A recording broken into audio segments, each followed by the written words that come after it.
Ladies and gentlemen, good morning, good afternoon, and good evening. Our guest today is the former owner of 13 ITP tax offices, the founder of Silver and Young Private Wealth, and has shown more than 3,000 business people across Sydney how to reduce their tax, create financial wealth, and retire 10 to 15 years earlier. Today, he's going to show us how you can protect your spouse or deceased partner in the unlikely event of death in business. Please put your hands together and help us welcome to the Win Sales Now podcast our good friend, Dimitri Agrios. Thank you. Dimitri, thanks for joining us. Thank you, Daniel and Nini. Yep, welcome. It's our pleasure. Now, I've got a question for you. I'm young, I'm rich, I'm at the top of my field, and I'm bulletproof. You could shoot me with a silver bullet and I won't die. I've got a good-looking wife. My children are both talented, and everything's going right in my life. And as far as I'm concerned, I'm going to live forever. But in the last 12 months, two close friends, same age of me, have been walking along and dropped dead. And now I'm thinking that I'm not going to live forever. So what's going to happen to my business if I do drop dead?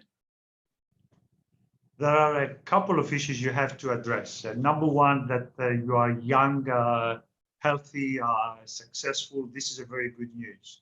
Having a supporting wife and a family, also very good news. But what we try to do in a financial point of view, that every time we go a step higher, we need to protect whatever we achieved to the best possible way.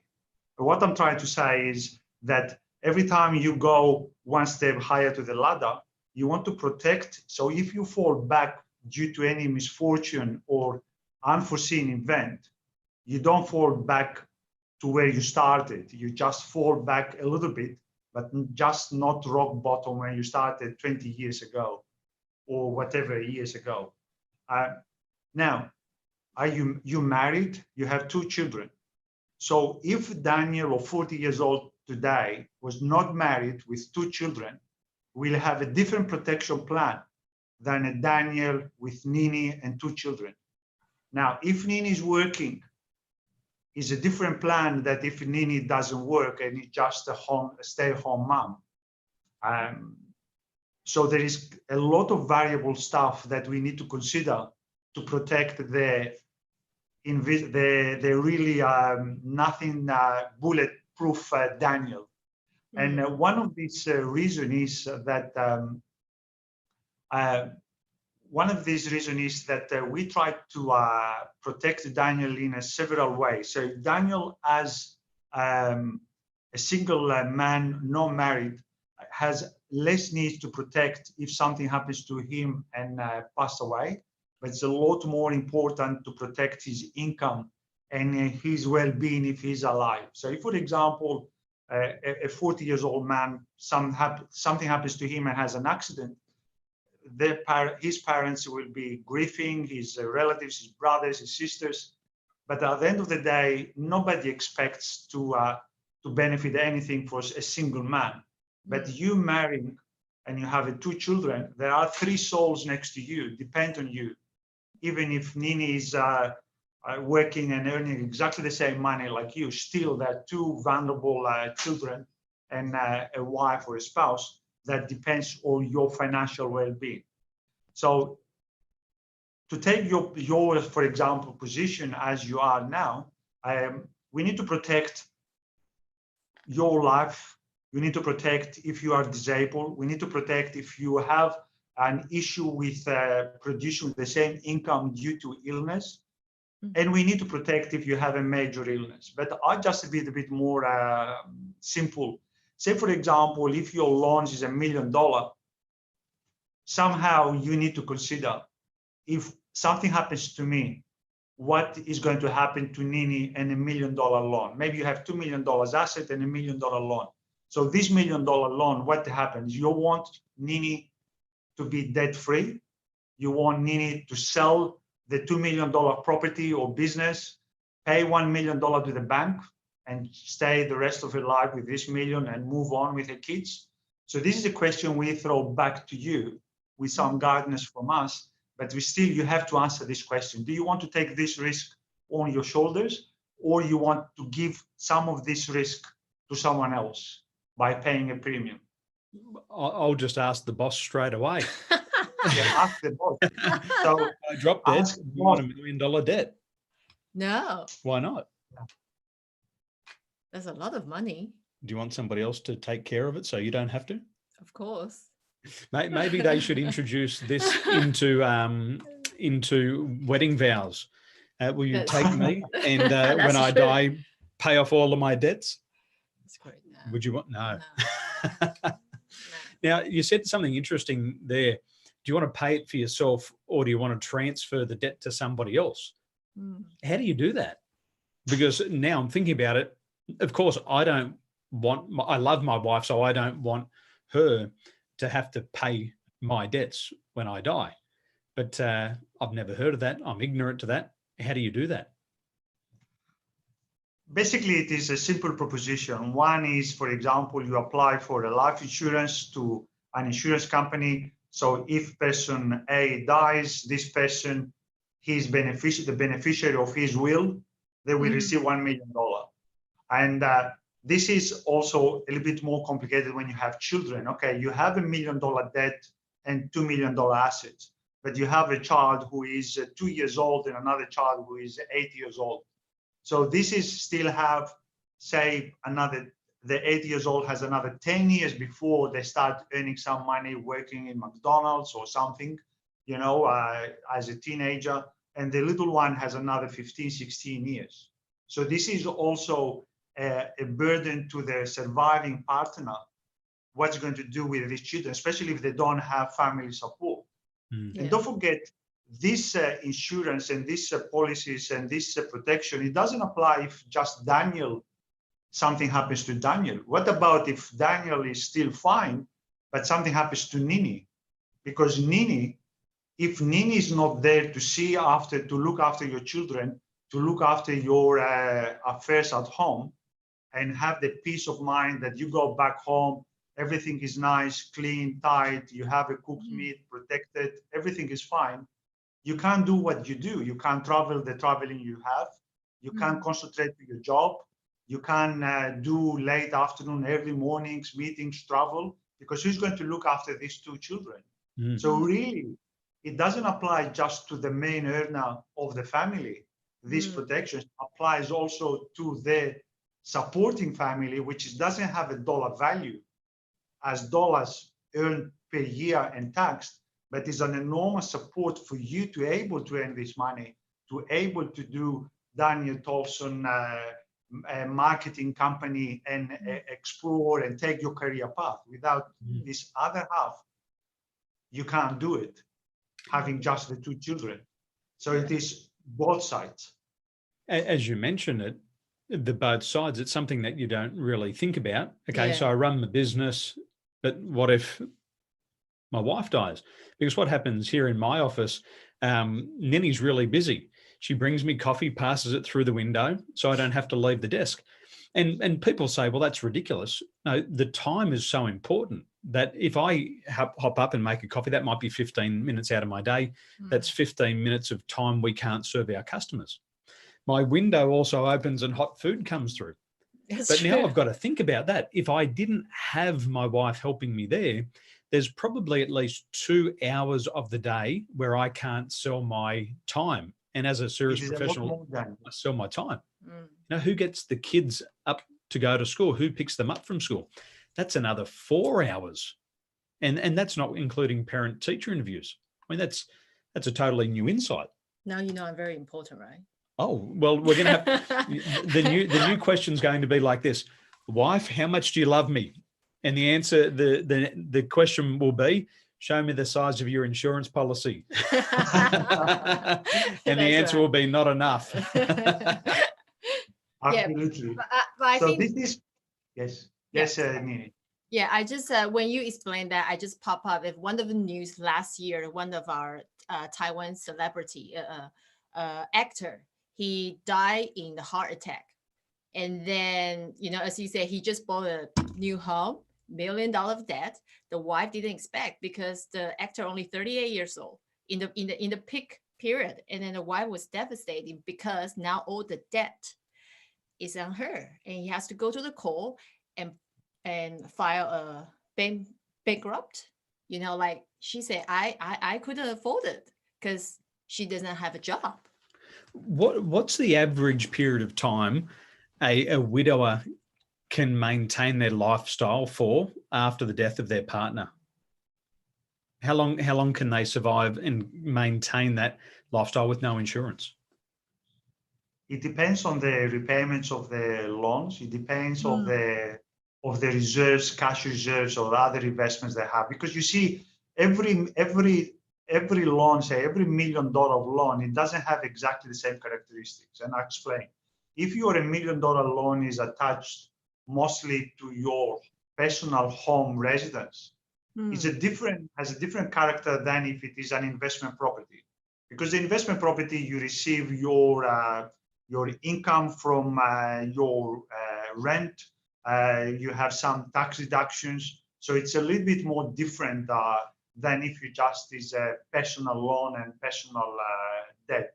So these different characteristics have a different way to represent how the surviving spouse can manage their affairs. Of course, the more cash reserves there are, or the more diversified the income are, and not related directly to that person, to the main earner, it is less vulnerable. The other thing is we need to address is, we always address their life. So if I'm dead, what my wife will get?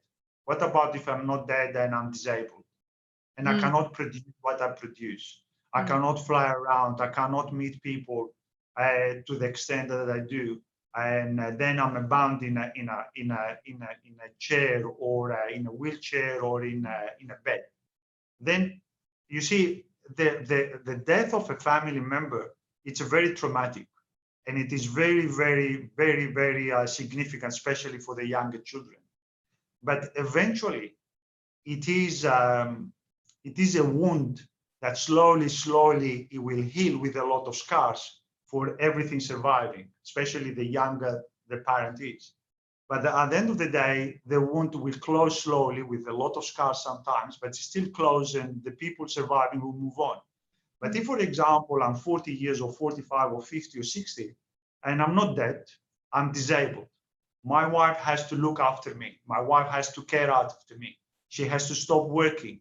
So suddenly, I'm not just an open wound. I'm open wound that stays open. Of course, there's no comparison one to the other. Better to be dead instead to be disabled. I'm not saying this at all.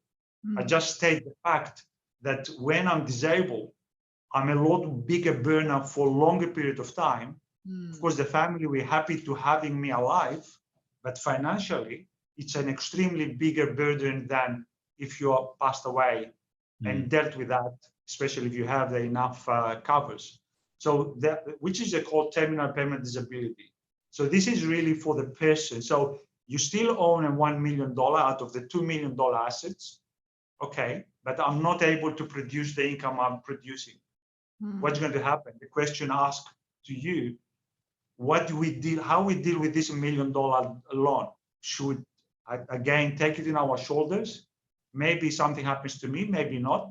More likely and hopefully not. But what about if this in 1 in 10, 1 in 50 happens to me? What's it going to do with $1 million? What's my strategy? Should I insure the $1 million? Maybe $500,000, maybe $250,000, maybe $750,000. But you need to go through that process and make a decision. And then you made a decision. That's good. So you consider, you evaluate it, and you took action. It's better than just leave it somewhere in the universe and never think about, never talk about. So this is regarding the permanent disability. And of course, the most common thing is for the high income earners or any main earner income, it is the income protection that protects the income, 75% of the person's income, of the individual's income, if something happens to him or her and she can't go to work due to illness or an accident. Say, for example, if you feel a bit lazy and you don't want to go to do your normal activities, there's no insurance for that. There's no anyone to cover.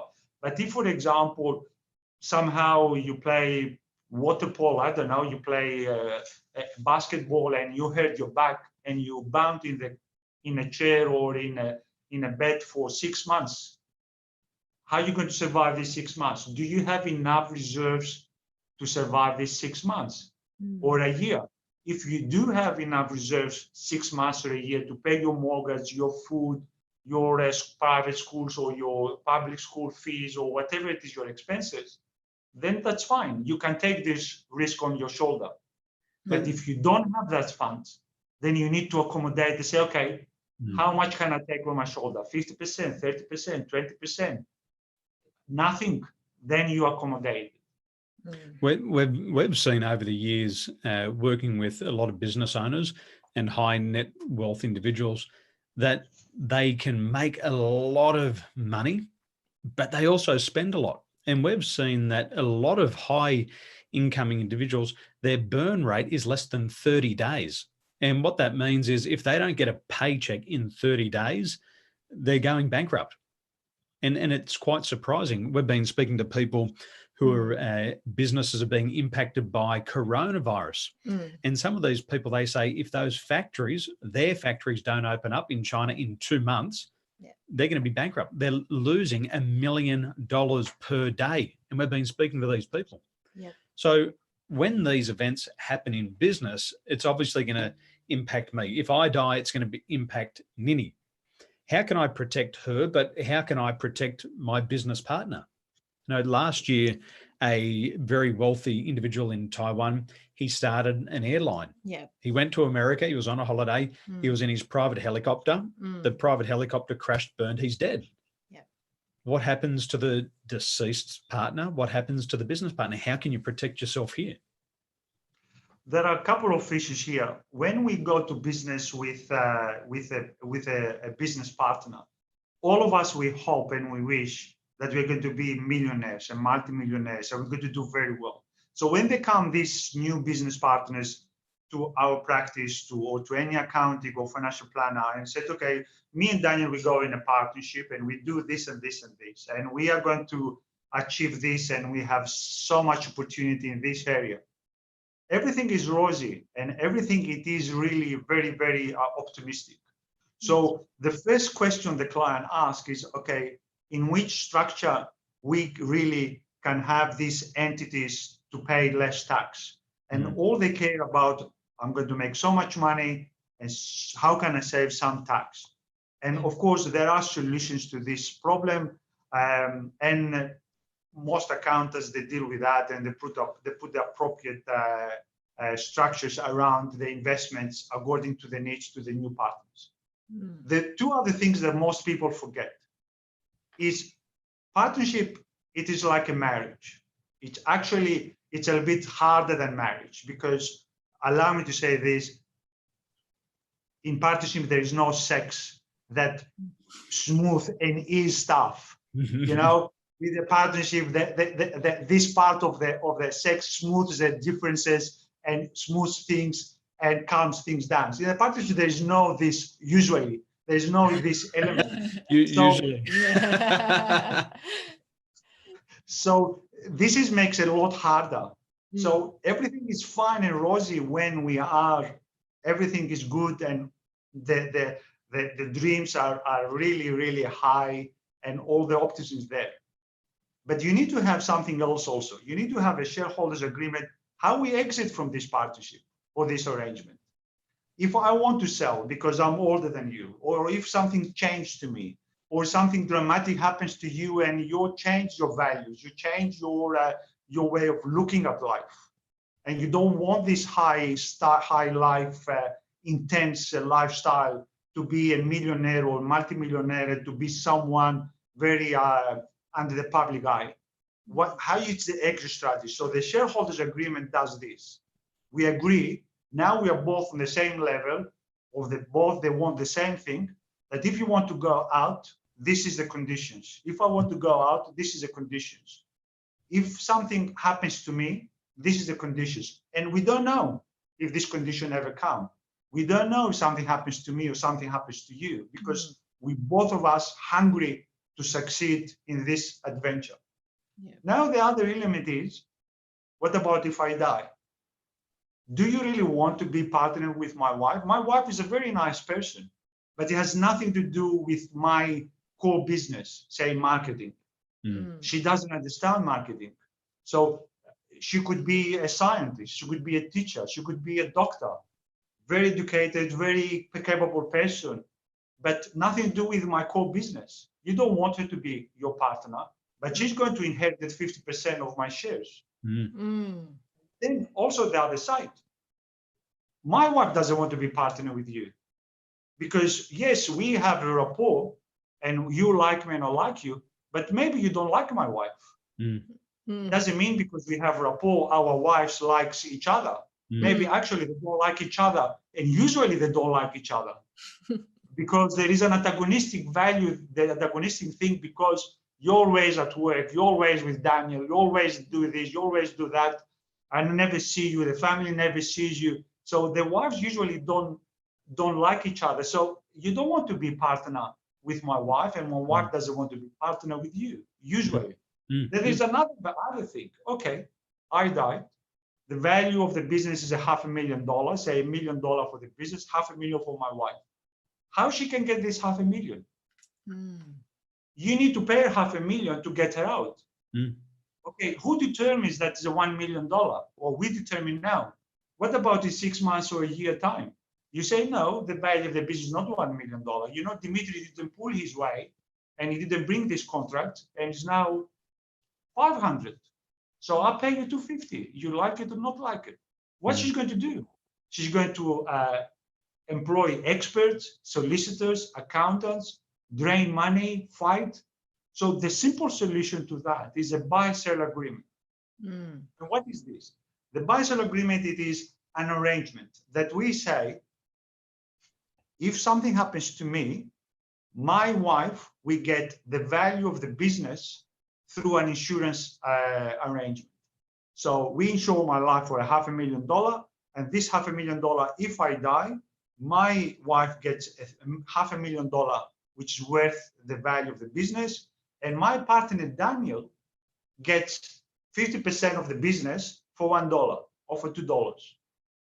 So the benefit for you, if I die, is that you get your half, my half, for $2 immaterial.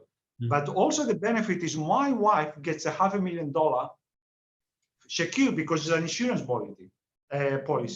And there is a contract. So if there is an insurance policy, an agreed buy-sell agreement through a solicitor contract, she gets $500,000 and you get the shares. And then this is what complements and what does really work very well. It's that, number one, you didn't pay for the half of the shares. You get it for free. Number two, my wife gets the $500,000 secure payment. It doesn't need you to approve or not to approve the $500,000. And also, maybe you have the best intention and you really like my wife and everything is fine, but you don't have the cash flow to pay the $500,000, because it's not every business has worth $1 million, has $500,000 in the bank account to withdraw. It's accounts receivable, it's stock, it is a future still money to come, it's commitments in the future. So it's not easy to get this value, 50% value of the business straight away, write a check and give it to the other side. So it is also constrained. And also the other thing is the value of the business. Now, you and me, we do the business, we do the accounts, end of the year, we go to sign the documents, the financial statements and the tax returns. We sit with our accountant, and the accountant asks, Daniel, Dimitri, this is your business worth $1 million, congratulations. 5 years ago was nothing, now it's $1 million. Do you agree it's $1 million? Daniel and Dimitri, we have a discussion. Yes, for sure, maybe even more, because if we get this contract, maybe even more than $1 million. So we agreed between the two of us, the surviving business partners, that's $1 million. We don't know tomorrow if I die or you die. So the value of the business is always mostly correct. And then you review this every year. So and then every year, say, for example, you say the business is worth 1.2. We consider we should increase the insurance or we leave it as it is. Say then 2 years later is worth only 800.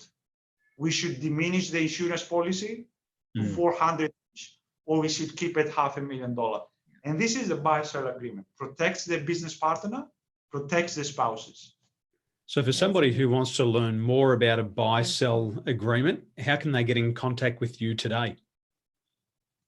You can call my office on 9600-7760 or visit my website, syprivatewealth.com.au. Well, I think for a lot of businessmen and women, they need to have a good conversation with their partner tonight. The husband will have to ask his wife, how much do you love me? And your question will be what?